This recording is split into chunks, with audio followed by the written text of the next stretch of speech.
Hi everyone. Well, hey Neil. Hey Vaughan, how are you doing? Great, great. How are you? Good, good. Not too bad. Just gotta remember to plug my mic in, so hopefully you can all hear me clearly. Welcome. So welcome to everyone who've just joined us, and welcome to another edition of the Loeries Creative Hour. Really exciting one that I'm really excited to chat about today. Just a reminder, if anyone's missed the chance to actually register for today's session, this is live on Facebook right now. We have an amazing audience across Africa and the Middle East of over 11,000 people, and it's streaming live to everyone. So please, if anyone's missed it, feel free to go out there and ask them to join via our live stream. But today I'm really excited to be able to have two amazing individuals join us.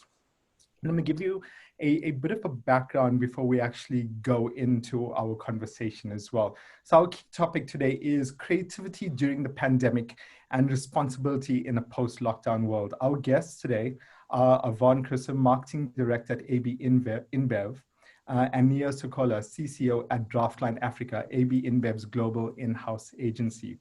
To give you a bit of background on Vaughan, Vaughan has a diverse commercial background with experience in marketing research, sales, trade marketing, and classical marketing. He joined SAB in 2003 as a sales representative and has held various sales and marketing roles across the African continent, building iconic campaigns for amongst other brands, including Castle Light and Castle Lager.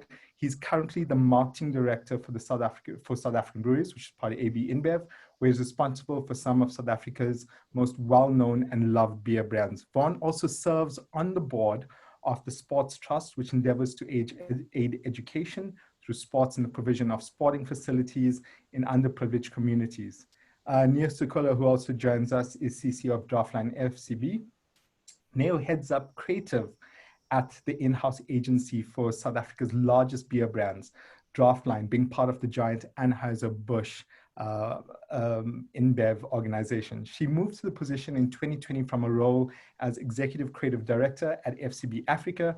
Neo fell in love with the power of brands while working for Coca-Cola at the Summer Olympics in 1996. Earlier in her career, she was Deputy Creative Director at ZK Advertising, covering several West African countries. An impassioned storyteller with a career spanning almost 2 decades in the continent, her focus is on telling authentic African stories. Vaughan and Neil, thank you for joining us and welcome to Loeries Creative Hour. Thanks for having us, Preetesh. Good to be here. Hey, Vaughan, looking good over there. Hey, Neo, I see you went all corporate today, hey? Yes. This is so strange. We were having a chat, so everyone who's watching, we were having a chat behind the scenes, and Vaughan says, like, yeah, he's in his t-shirt and his cap, and Neo is all corporate, and having come from the marketing background, and it's like a reversal of roles, right? Vaughan's the creative today, and Neo, you've got the suit look today. Yes.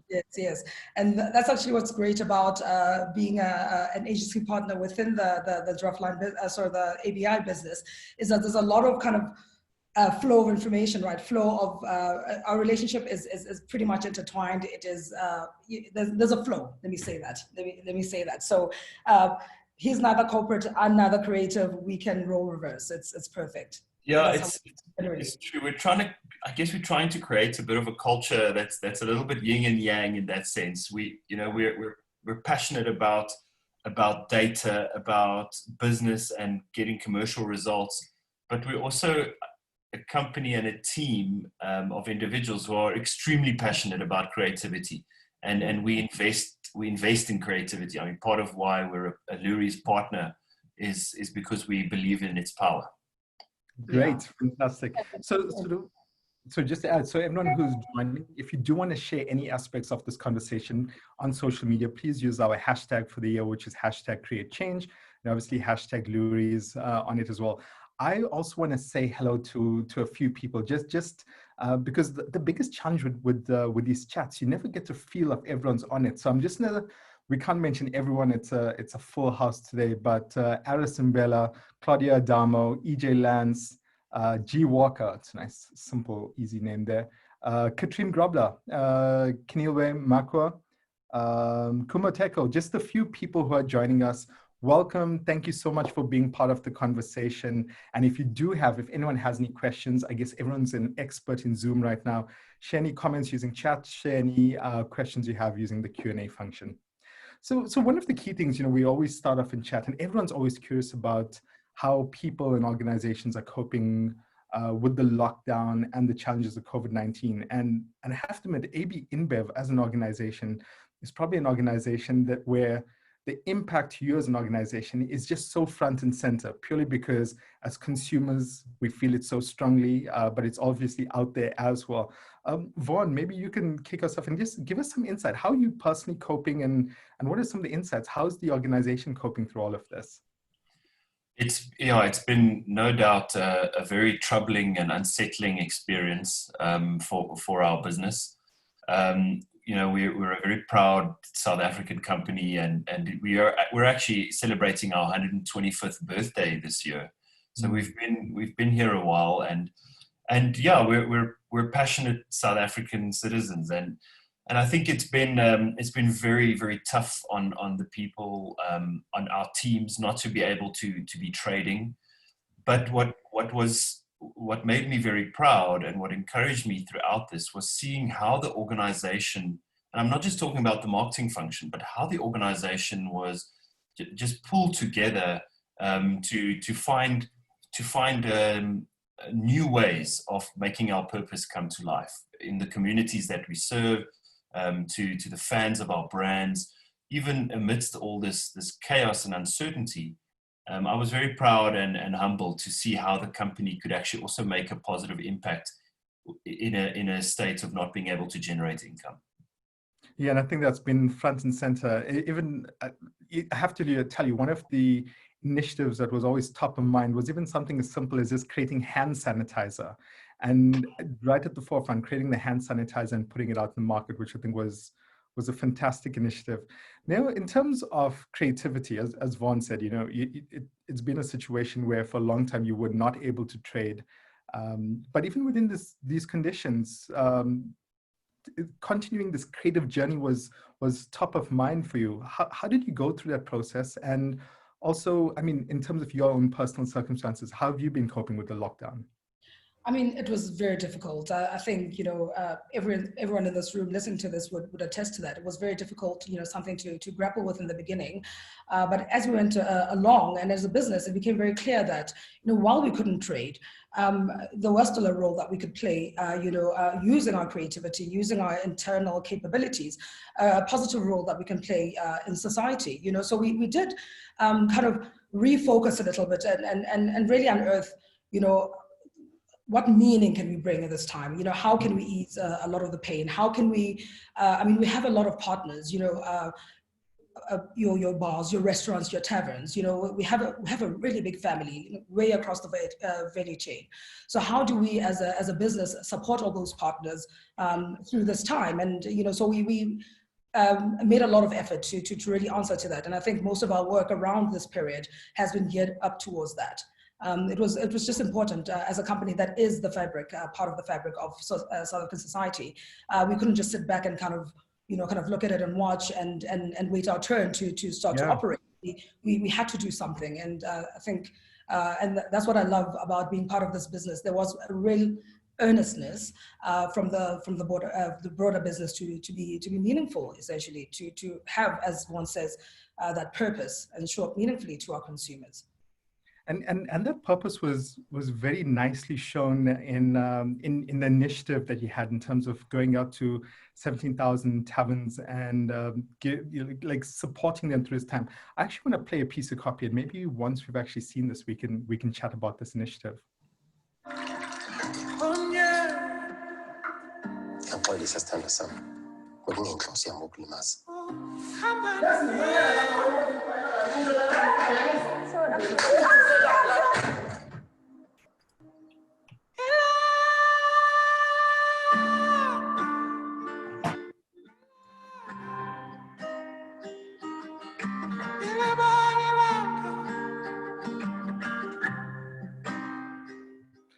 apologies about that. That was the wrong piece of copy that played, but still quite interesting. It also lends to the campaigns that you've been working on, Neo. Can you tell us more? Maybe let's start off with this campaign in terms of No Excuses. Yeah.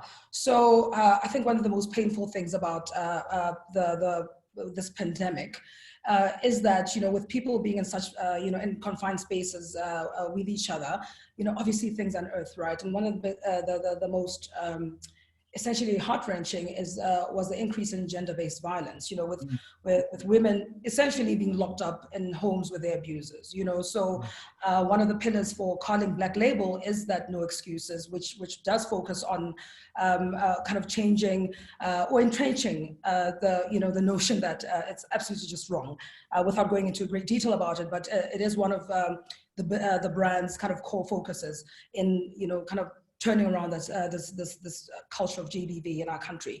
So again, this is now where, excuse me, I'm a little bit nervous, sorry guys. I'm aware of all these comments kind of rolling around. So the brand with this pillar was, you know, found it very necessary to then to attack this problem head on and start to talk more specifically around GBV, especially within the context of COVID, and really empower women, one, to be able to reach out within the context of not being able to actually avoid the abusers, but also educate men around, you know, not being perpetrators of the scourge, you know, ultimately, and kind of educating them on noticing the triggers that allow them to become these types of people, if you will. So it was a great effort from Carling Black Label in tackling this issue. Right. And as I said, there's no need to be nervous. We're all amongst friends here. We're all friends. No, and I see a lot of them on there. But yeah, public speaking is not my forte. But here we are. But yes, but I think, and again, it is very close to my heart. I mean, this is something that, you know, a lot of people live with, and me being a woman in this country. It's such a harsh reality, you know, and for most women, especially even in this forum, as we're watching this. And it you know, again, it just gives me pride that I do work for brands that beyond just being good time brands, as you will, you know, because that is how alcohol is perceived. There is a greater purpose. There is a drive to make our society a much better society to live in. So it's really important to me. And yeah, absolutely. Yeah. And Vaughan, what's amazing about this campaign as well. I mean, ABInBev as an organization is just so vested in the community and ensuring community upliftment as well.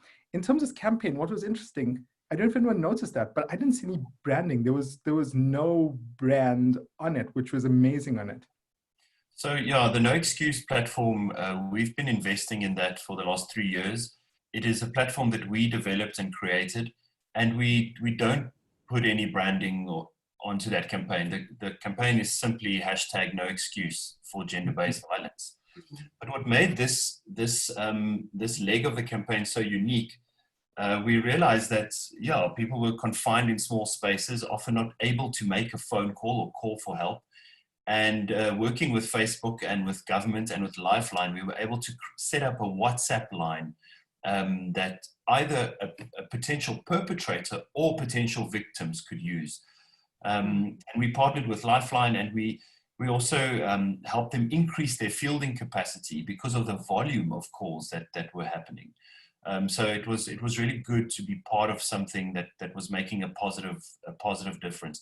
And there's some very moving stories that have come out of this initiative about just people who were saved or on the brink of committing crime or on the brink of being in a very dangerous situation, and we managed to actually resolve some of those situations through this platform. Well, what's amazing is we've got the impact was felt. It was an actual real impact. And I think what's useful is, I think for a lot of people, is to see some of the results. So I'm gonna share another just a case study video, just to share how fellow South Africans, COVID-19 is here. The national coronavirus outbreak cases increase every day. Decided to enforce a nationwide lockdown. Domestic violence and gender-based violence. While South Africa's government and its essential care providers were leading the fight against COVID-19, some civilians found themselves imprisoned, fighting against the shadow pandemic of gender-based violence. South African Police Service received 87,000 gender-based violence complaints during the first week of South Africa's 21-day national lockdown. Together with Lifeline South Africa, Father a Nation, Takawani Rime, and the Department of Social Development, Carling Black Label added a WhatsApp line to their hashtag No Excuse initiative. Victims and the survivors are locked in with the abusers. So with the WhatsApp, it's easier to communicate with us, it's easier to get help. We are bringing the help to your hand so that information is more available and accessible to the person that is being abused and the person that is doing their abuse, so they can get the help that they need, whether it's counseling, mentorship, or if you're looking for information. It's not a campaign for men, it's a societal campaign. It takes both men and women in making sure that we fight gender-based violence in our society. Men also, they do call the line. They want to talk to someone because they want to change their behaviors. They notice that whatever that they are doing is wrong. They regret abusing their partner, so they want to change and do the right thing. There's so many men who would not have reached out for help, have reached out for help, and so many women have benefited as a result of it, maybe been saved from an abusive situation. So statistically, it's been a tremendous, tremendous success. The WhatsApp line has helped thousands of South Africans to get help in a way they couldn't before. But the work is far from over. The reports of continued brutal violence against women is a call to arms, to stand up and take action against the scourge of gender-based violence. Fighting gender-based violence takes bravery. Bravery to talk about it, bravery to report it, and most importantly, bravery to take action. Hashtag no excuse, because there is no excuse for abuse. One of the amazing things about this campaign as well is that, as Sami was highlighting, it holds up a mirror to a lot of men who are engaging in abusive behavior and helping them realize that they should also be speaking out and stopping this behavior. And I think that's what's amazing. Instead of it just being about, if you're the victim, how can you get some assistance? It was also really powerful in the fact that it goes that, are you self-aware enough to realize that you are now the perpetrator of this behavior and you need to go out there and change that behavior, which I think is a very, very powerful message. It's a key pillar of the No Excuse campaign, is that we believe that the change has to happen with men. It has to start with men. And working with Craig Wilkinson, who you saw in that video, he runs a program called Father a Nation, where we literally go into communities. We work with the local communities to educate men and to create groups and support groups and community champions, men who can then, after we've done the training, to be there to continue with the counseling in communities. And this is really been a very strong leg of the campaign, is the Father a Nation movement. And we hope to increase drastically the reach of that campaign. Fantastic. Absolutely, and just to add there as well, and I think it is important what Vaughan is talking about, because I think a lot of times we're seeing, campaigns just around creating awareness, and there's all this creation of awareness, and I think the awareness is there. It's at peak level. We're all hyper aware of this problem, but what are we actually doing fundamentally to change that behavior, to shift, how men kind of operate. So I think that a lot of work has been done. A lot of work still has to be done, but it's a great initiative. Absolutely. Yeah, it's fantastic. And then what's amazing as well is that ABInBev is involved in so many different pillars of supporting communities and supporting the communities that it operates in. And then obviously we have to speak about COVID-19 and the challenges that were faced, as we're alluding to earlier as well. Taverns, Vaughan, were very, very hard hit by this. We again, as I said in the beginning, we think about our own personal situation, and there's a lot of people who focus on themselves and went, this is how I'm impacted by not being able to go out and buy my favorite beer. But the truth is, there's a whole ecosystem in terms of taverns, your organization as well, that was impacted, and all of you as well. talk to me about taverns and some of the ways that you supported them. Yeah, taverns, are really, the backbone of our business, and there are 30,000, legally trading small businesses in South Africa. They are, and having spent the last sort of 20 years of my career in these taverns, I have an immense respect for the role that they play in their communities. More than 54% of them are owned and run by women. And they're also extremely vulnerable businesses, especially in this COVID situation and with the prohibition on the sales of beer.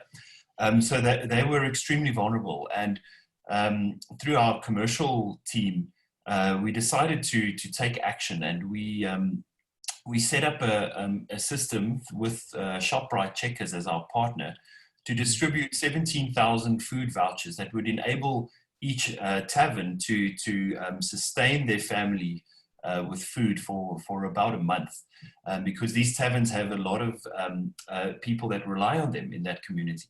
So that was also a very good initiative. And what really impressed me about the way the company did this is from the conceptualization of the idea to the execution of the idea was less than a week. And Neo and I worked together on the communication aspect of this initiative. And within the first week, 17,000 vouchers were redeemed. So you could see that the need was there, because we can track every time a voucher is redeemed. So these vouchers were being redeemed immediately, and you could only buy food and essentials with these vouchers. So it showed you how dire the situation was.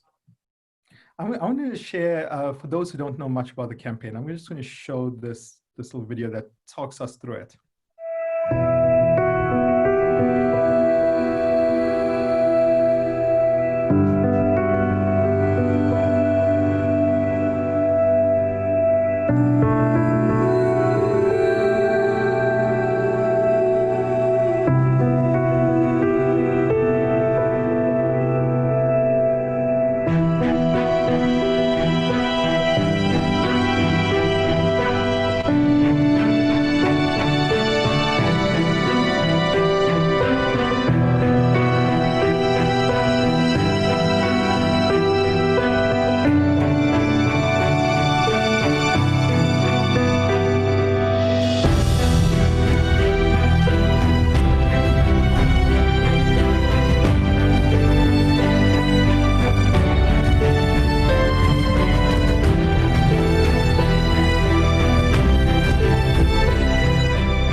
Yeah, I think it's so powerful when you actually sing it and you're actually seeing people seeing their place of business and the challenges that they're actually finding as well.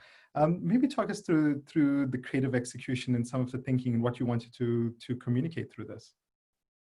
So, I mean, it really is just that. I mean, I think SAB had already also partnered with the Solidarity Fund, and just extending, its efficacy in alleviating these COVID challenges. So ultimately it was, an exercise to show that we are playing our role in society. Having diverted obviously our focus from, our core kind of business. This was, again, to also drum up support for the Solidarity Fund. Bit of a tongue twister there. Solidarity Fund, so that people could also contribute to it. But as Vaughan said, I mean, this from kind of execution to finality. I mean, this initiative was, happened literally in almost a week as well. Hey, Vaughan. I mean, it was a quick decision to be made. This is what's happening. I mean, currently we're looking at about 3 million jobs lost, so livelihoods were really, really badly affected.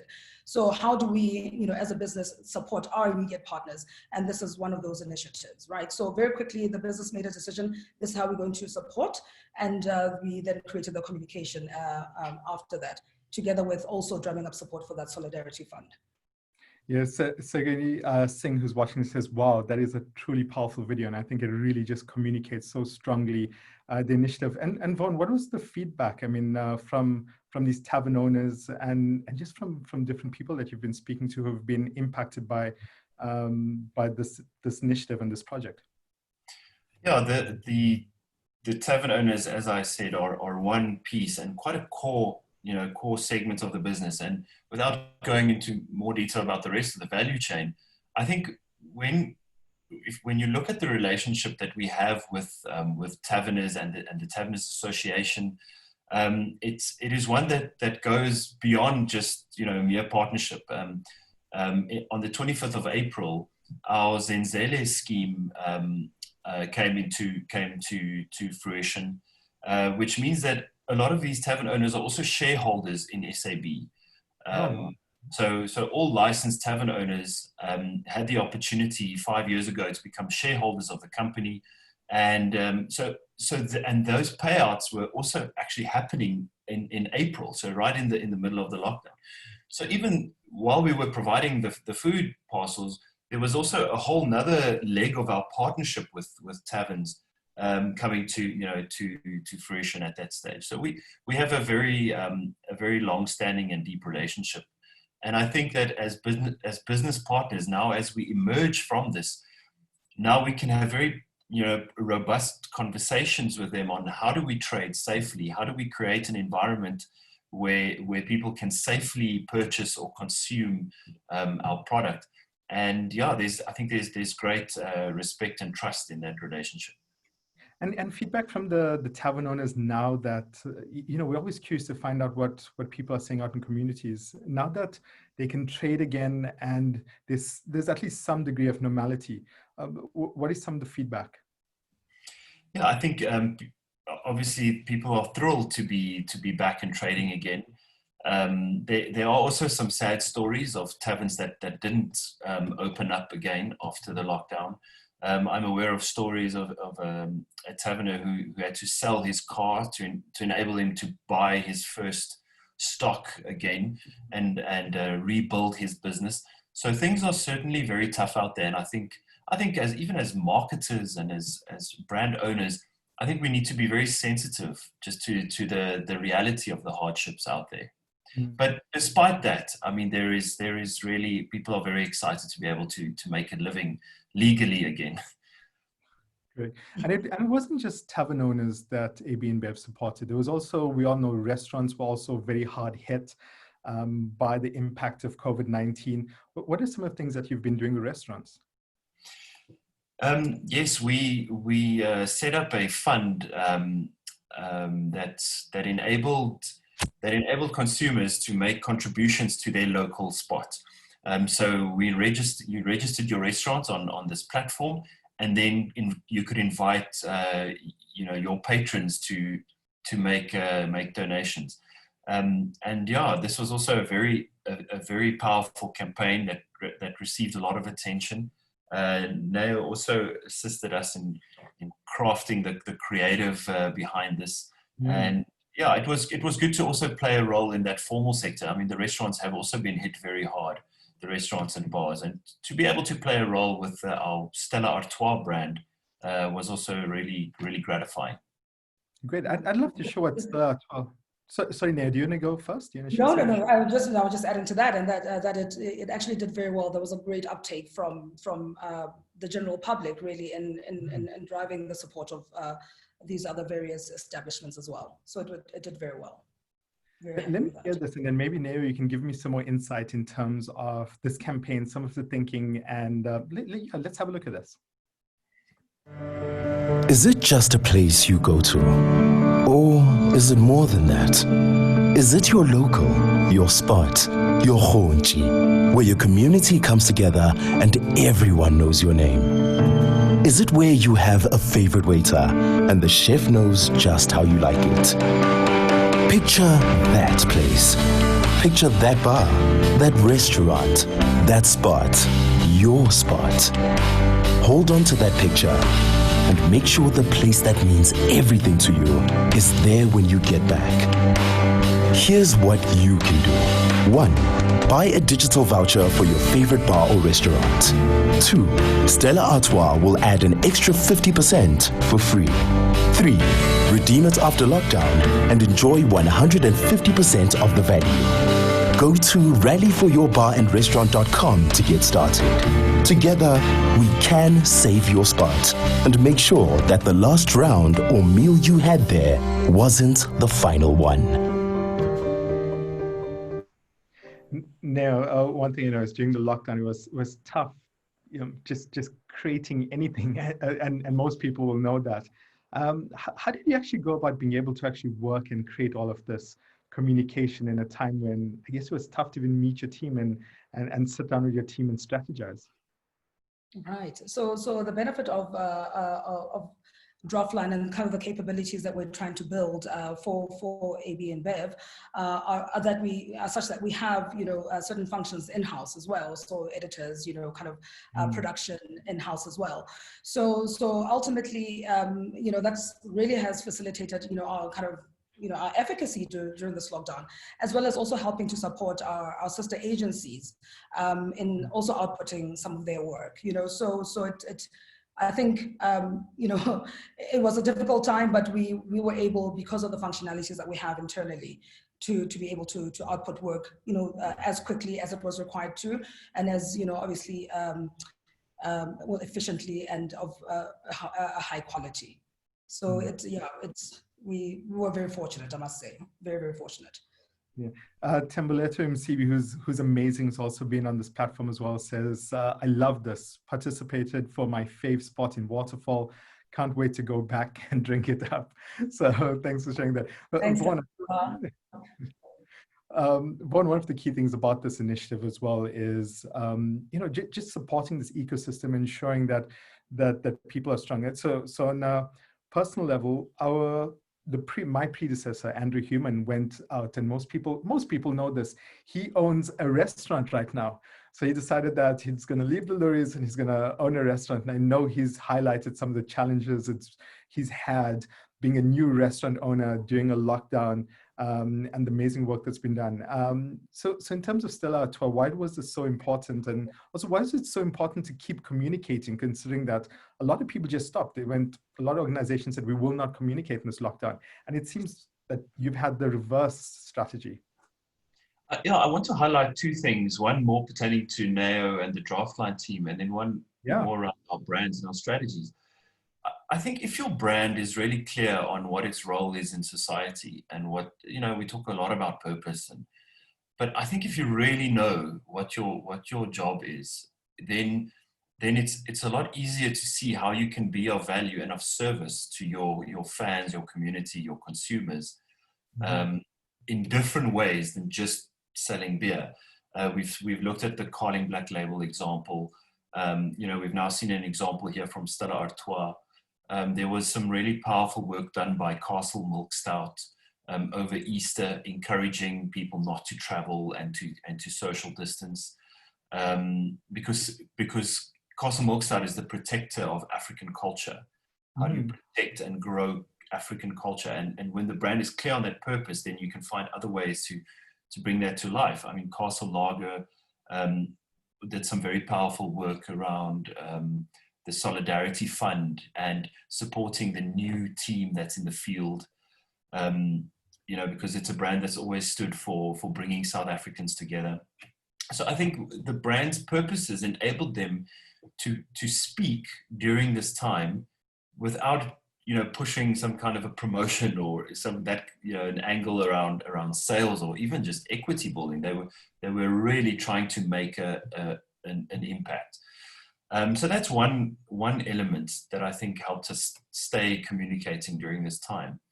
The other side is that Neo and her team have very sophisticated social listening and data capabilities. So we always felt that we knew what the sentiment was and what people were talking about, what were worrying South Africans, what were the pain points and pressure points. And using that data, you're able to then kind of translate that into useful work. One example is you saw lots of people talking about their birthdays and not being able to celebrate their birthdays. And Castle Lager then put out a post to say, you know, it's actually our birthday on the 17th of May. We can't celebrate in the way that we wanted to.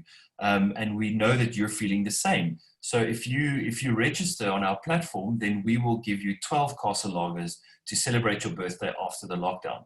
And that post in one week got 40,000 registrations. I mean, we couldn't believe it. And it was just because I think it was providing, you know, just useful relief in a time where people, you know, were having quite dampened birthday celebrations.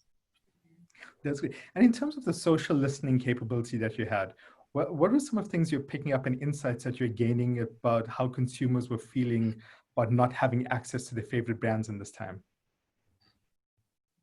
Is that for? I'll go for it now, please. Yeah, Okay, cool. I mean, you can jump in at any time, Vaughan. You know, what's interesting is that, and it goes back to the fundamentals of why Draftline was born. I mean, we've been around for about a year, and what we've really been focusing on is really creating or growing our data kind of mining capabilities, right, to ultimately, you know, provide that service to both the internal business, ABI, as well as you know, our kind of collaborative agencies around us. But it was very interesting how just watching, you know, how people were going through kind of that curve or the wave of emotion from the beginning of COVID right up to the end, you know. You know, people with the frustrations, you know, and people started exercising more, you know. So we picked up a lot of things. I mean, very interesting things. And again, what it positions us to be able to respond immediately to these consumer sentiments, right?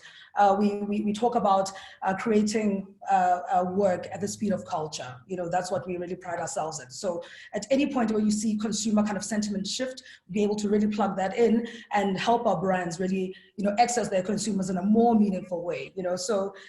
But it was just interesting to watch. I mean, yes, the GBV thing would come up a lot. You know, you saw a lot of that kind of escalating through our data listening. Geez, frustrations. I mean, there was so much. There really was so much. But it's just interesting because it allows us to really be more effective in communicating, right, and just being like relevant to our consumers. You know, at the moment at which they're thinking a certain thing, we are able to kind of answer to that. Like it's beautiful. It's actually beautiful. Our BI team is, I mean, shout out to the BI team in the room. I mean, they really keep us true, keep our brands true, keep us honest in how we engage with our consumers. It's great. It's absolutely great. You know, one of the things is it's always the challenges, I think, for a lot of organizations is when they get that data and they get those insights to be able to quickly convert them into creative execution. How is it that you managed to win in this space and do so well in terms of taking these in, not just getting the insights, but getting them really rapidly and then turning them to creative execution so quickly? Look, we're like, as I said, we're in it for a year. We're working on refining that process. But I mean, there's a great support structure.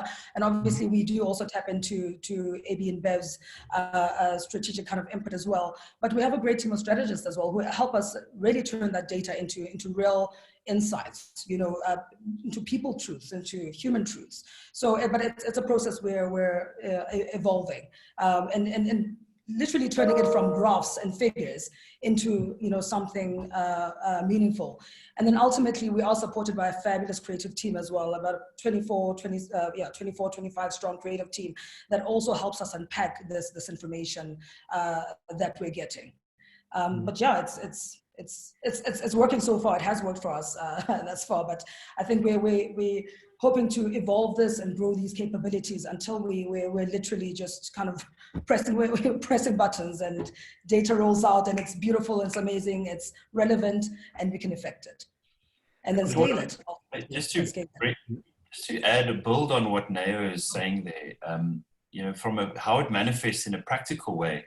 Neo's teams are broken up into these pods that have the data capability and the strategic and creative. And so on a daily basis, they're able to have these quick check-ins with the brand teams, the brand owners, to say, hey guys, we're seeing that, you know, this in-home training thing is really booming this week.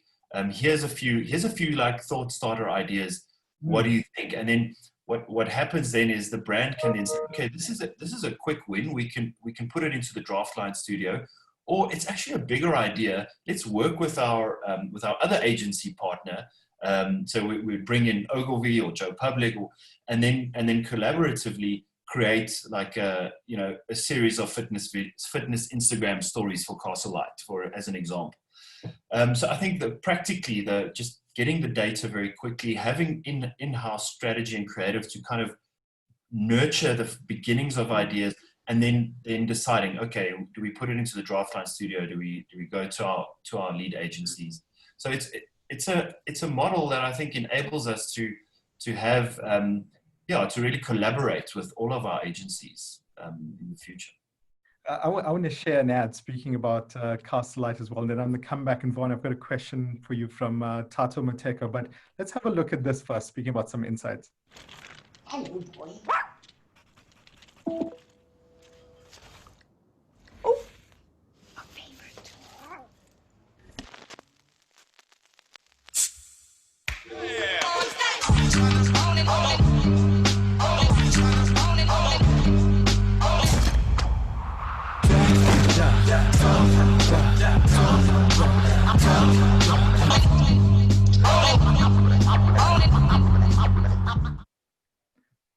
I love this because it's at the onset, it's like, it's atypical for Castlelight, and at the end you just get it. You go, yes, this is absolutely Castlelight. So I love that creative execution, and I guess that comes out of having really strong partnerships with the agencies that you work with. Yeah, that was a great execution, and it actually exceeded our expectations in terms of just how much people loved it and how it got noticed. It was a piece that we were very proud of. And I think, again, the data says to us that people, even though there's lots of fear, anger, anxiety, boredom, worried about personal safety, there's also a really deep need for some entertainment, for some hope, for some inspiration. And I think what Castlelight got right there was to send a message fundamentally about responsibility, but also about enjoyment and release. And yeah, I thought it was a fun piece of work to share with you today. Amazing. I've got a question from Tato Mateka for you, Vaughan, and he asks, is there an opportunity now for creatives to collaborate with ABInBev to create sustainable content and boost sales for everyone post-COVID? Can partnerships now exist? Well, we've got a few exciting platforms internally. The first one is we do twice a year, we do pitch sessions, which we open up to the creative industry, where we invite any agencies or freelancers who, even if you don't work on SAB brands, you can pitch, and they're open briefs. We basically just share the brand positioning territories with the creative industry, and we invite these pitches, and they're a lot of fun. They're high energy Dragon's Den style pitches. We had one I think in February or March, just before the lockdown. Unfortunately, we haven't done the August edition, but we're hoping to do one in September. So that is one platform that is certainly being investigated. And then actually through our partnership with Preetesh and the Loeries, we're also looking at creating some new platforms for creatives to partner with Draftline in particular. So it's work in progress, but Preetesh and I are actually working on something. So thank you for the question, Tato.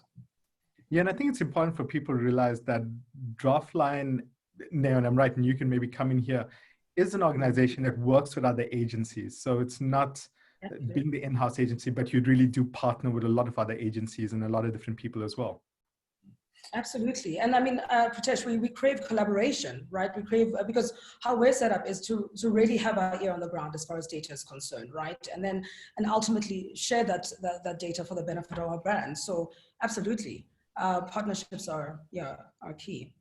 I see there are a few questions in this regard, and if Preetesh, if people could reach out to you directly, and if you could just capture some contact details for us, then our team, when we do the next rounds of pitches, then we'll definitely invite interested parties.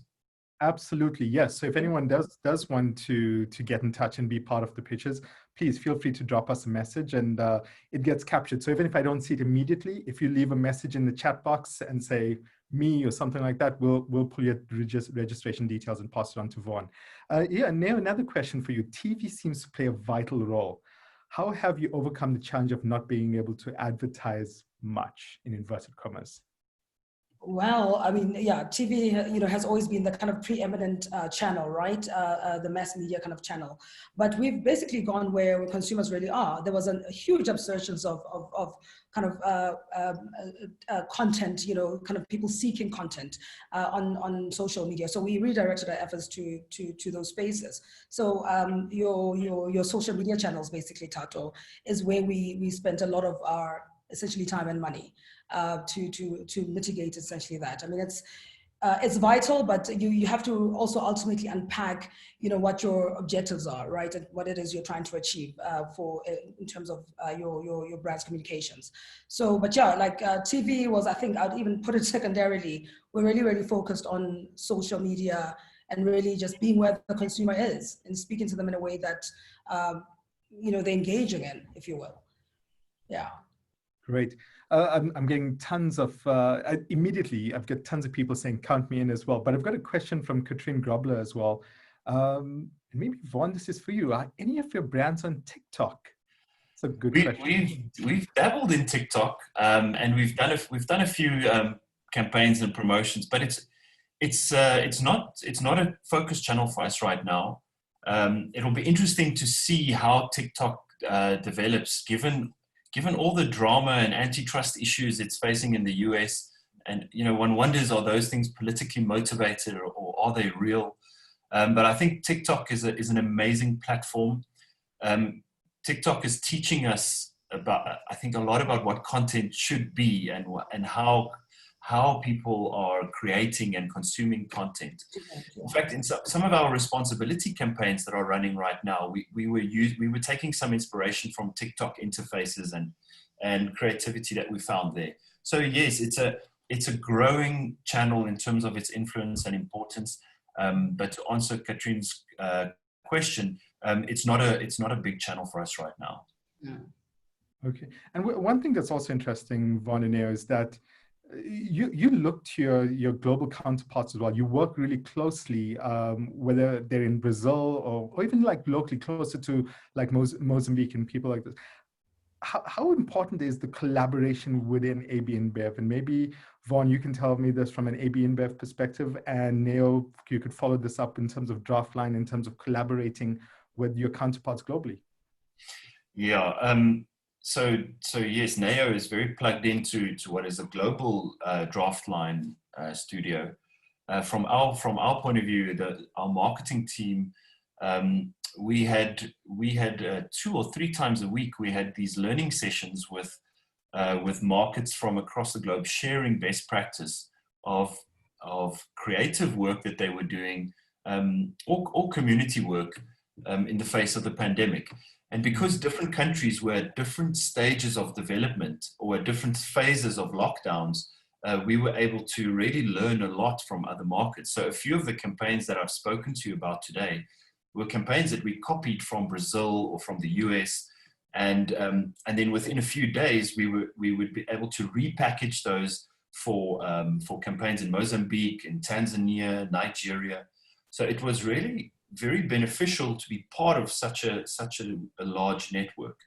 It enabled us to move very quickly, learn fast, and also take the best of what was working, and then apply it in other markets. Great. And Neo, on your side, how has it been working with your global counterparts and having this different experience coming from let's say a traditional agency environment? Because Draftline is not the typical agency environment, is it? Yes, no, it isn't at all. And we generally also like kind of steer clear of calling ourselves a traditional agency.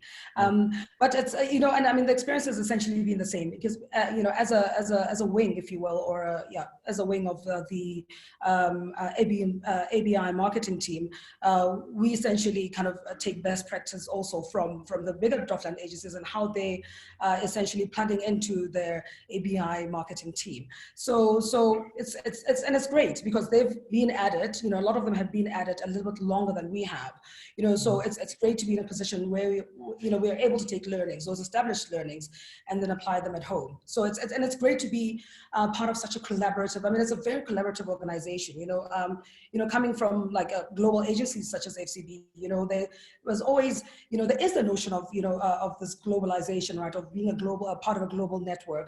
And there is a lot of information sharing, but I think I've seen it kind of on steroids, as part of this organization. There's like complete open communication at all times. We share work, we're exposed to different work, different types of work from the different kind of regions. And and we're able to borrow best practice, as and when we need to. So it's hugely plugged in. It's great. It's great. It's literally like opening up your laptop and like reaching out to someone and and having access to real kind of concrete stuff that you can work with. So yeah. I also have another question for you from Sunshine Shibambo, who asks, Neo, what do you say every girl or woman needs to know about winning as a female in the creative industry? Are we winning more seats at the table? And as a PS, your success is encouraging. And as a woman, I'm so happy to see you have a reference in the industry. Thank you. Sorry, I missed your first half of the question. Sorry there, Preetesh. So Sunshine asked, Neo, what would you say every girl or woman needs to know about winning as a female in the creative industry? Are we winning more seats at the table? It's a long, hard slog, Sunshine. I'll tell you this, and Sunshine, I know you're also creative and you're quite well aware of that. I think we have a long way to go in this country. I think there are a lot of, I'd say, blockages, I think, that prevent us. And it really goes all the way down to access of young Black kids into the advertising kind of environment or the creative space. Just the one fundamental barrier that we could mention is the cost of going to a AAA or going to a Vega. It's just not affordable for a great part of our population. But there are a lot of barriers in place. I think and I think through initiatives like these, where we get to speak more openly to people, we're able to first of all show kids that there is access to these kinds of things, but also start to have real conversations with people in power, like yourself, Preetesh, where we can start to initiate certain initiatives, if you will, to be able to open up access, right? So, but as we go to the top, we're not getting as many seats at the table as we should have. I think there's a lot more to be done, and I think it's really a matter of being razor sharp and very focused on how we actually change that. So it's happening not as quickly as it should. But I think ultimately, hopefully in our generation, we'll get there. Yeah, I just want to add something as well to that, Neo, because this is something I'm passionate about. And I think definitely there are not enough women in the creative industry. Something that we're doing as well is we have a Creative Future Scholarship, where we're trying to bring in more women into the industry as well, especially young Black women. And we need to be impatient for change. I think there's no time for patience. We need to pick and scream. We need to throw our toys, and we absolutely need to be patient for it. I agree. Absolutely. And what we need to do out there is go and be a force where we're creating the conversations, pushing your work, using every forum that you have at your disposal. I mean, even in terms of the amazing pitch sessions that ABInBev has. If you haven't left your details yet, please give us your details and I'll pass it on. Be part of it. Every opportunity you get, you can take it. But over and above that is that I want to do more. And I think we as the Loeries want to do so much more as well, and hold us accountable and be part of that journey with us, and we'll work together and we'll create the change that needs to happen. Yeah. Fantastic. And I mean, I certainly hope Draftline could also be, another platform that, serves to drive this agenda ultimately, So yeah, again, I'll say this, we are new, we have to, kind of put things in place, but, there are a lot of things to be answered too. And I think we need to use everything at our disposal to achieve that. Yeah, and Draftline should be at everyone's disposal to be able to achieve that as well. Fantastic. One of the things I do want to know, and maybe just changing a bit of pace as well, is since we're running out of time so quickly, Vaughan, we're now in this, I wouldn't say it's a post-COVID, but we're in the tail end of this COVID world, and and there's always concerns that hopefully there's no resurgences or things like that as well. But if you've done such an amazing job in terms of communicating during the actual heart of the pandemic, what can we expect? What is some of the thinking in terms of going to the next few months and some of the things that you want to share with consumers? I think we're very aware of the current situation, and I think our primary concern right now is to encourage responsible consumption.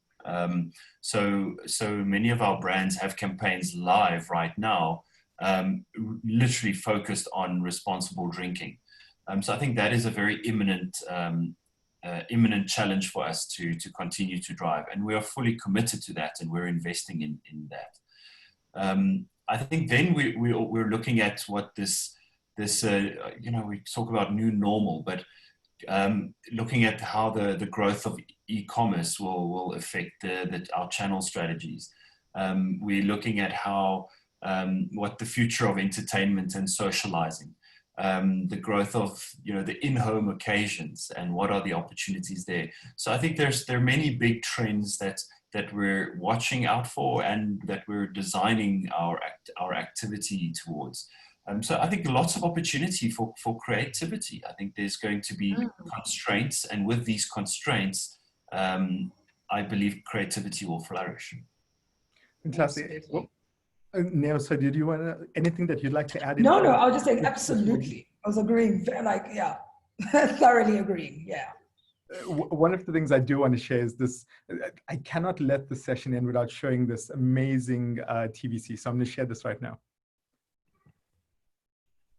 If I can get that. There we go. Welcome to Lockdown Level 3, Culling Black Label Champion Challenge. A queue has formed. The last player in the line, he's getting closer. And the gap is closing. Too close.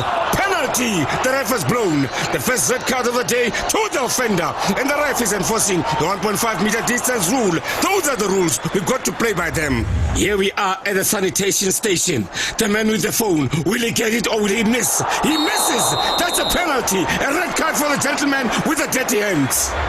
Here we are by the refrigerators. Look at this risk taker. She's pulling down her mask. Can you believe it? Tabanna!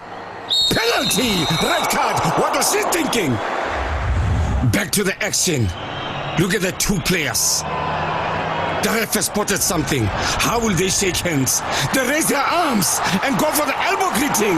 What an impressive play by both men. An all-round great game. Play safe, Mzansi. I absolutely love that. I had to play it. Neo, maybe some thoughts on that campaign and how you're actually making something as ordinary and relatively boring, like sanitizing and wearing a mask, actually exciting and fun and keeping it top of mind. Right. So again, sports is one of the pillars for Culling Black Label. But again, it was how do you take a message that's very, very important and package it in a way that is relevant for people, that people could internalize and actually watch, make it watchable and interesting for them. But I particularly love this piece because it's an example of what I'd like to see going forward. What I'd like to see more of going forward is our collaboration. That's agency collaboration, if you will. So, we conceptualized the piece, Ogilvy executed it. So essentially we're creating this ecosystem of I suppose, efficiencies, if you will, or knowledge, where we're sharing and collaborating together to ultimately do what's best for our brands. So yeah, but it's such a fun piece. Like a fabulous writer in our studio wrote that. So yeah, but it's just an example of great collaboration between ourselves and our partner agencies. So it was great and just well done. And kudos to them for actually managing to do such a great piece, under the kind of like restrictions of lockdown and social distancing, not being able to be on set and all of that. It was a great achievement. Fantastic. Vaughan, anything from your side on that piece and that TVC and the thinking behind it? No, I thought it was highly entertaining, and I haven't seen many pieces of creative that are that impactful in terms of making it educating and helping people, but still having a bit of humor. And so it was it was really well done. I must say kudos to the team, Neo's team and the writers. really I think a cut-through way to do education. That piece was featured on a few media channels and it did extremely well. So yeah, I was very proud of it. Fantastic. Well, we've unfortunately come to the end of our chat today, but thank you to everyone who's tuned in and be part of the conversation. Maybe just some parting words. Everyone needs some encouragement in this time. Neo, is there anything you'd like to share with our audience and anyone who's going to be tuning into this chat? Sure. I think, we talk of a new normal. I think what really ultimately, I'd like to see happen is, we keep talking of this new normal, but the world has changed. I mean, we're living in a bit of a dystopia, if you will. The world has changed, and by any stretch of the imagination, it doesn't seem like it's going to ever go back to normal, if you will. So I think this is an opportunity for all of us, but in particular, brands and any brand really to just start to reimagine, their role as players within, society, for their consumers. It's, really an opportunity for them to show up more purposefully. I mean, we've seen that having a purpose as a brand really, kind of sets you apart from one without, if you will, and ultimately, puts you, gives you staying power, let's say. So I think it's important that we reset, reevaluate, and see how we attack this. And ultimately, I mean, our marketing textbooks and advertising textbooks probably haven't, educated us or prepared us for this new world.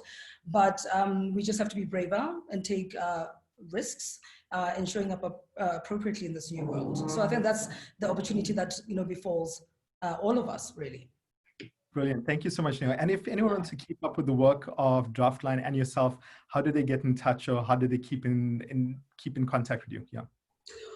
Well, perhaps the easiest, we will be launching our social channels soon and a website soon. So that's probably the easiest way to do it. But right now the easiest way to do it would be, because we have very long email addresses, but the easiest way to do it is probably to get in touch with me on the socials. At Noah Preety, you'll find me on Facebook and Instagram. And then I can ultimately kind of direct you to the relevant places you need to go to, or the relevant people you need to speak to. Or if it's myself, then you have my social channels. Perfect. Always best not to share email addresses at this point. Always go. You're going to end up. No one will remember them. They're so long. It literally, you'll make a mistake trying to write it. So no, it is the easiest thing. Brilliant. And Vaughan, any words of encouragement from you to everyone who's going to be watching this, either live or later as well? Yeah, I mentioned earlier that in one of the reports that Neo's team recently did for us, there is a massive surge in hope and optimism in terms of the sentiment when we listen to what people are talking about on social media. And I think that to me is very encouraging. And I think I look forward to seeing how, as a country, as an industry, as creatives, how we emerge from this thing. And the second thing I wanted to say is just that as brand owners, I've always felt that we have a responsibility to use our platforms to move the world forward, or to bring the world closer together, or to make positive impacts on society. We have strong, powerful channels. We have passionate people.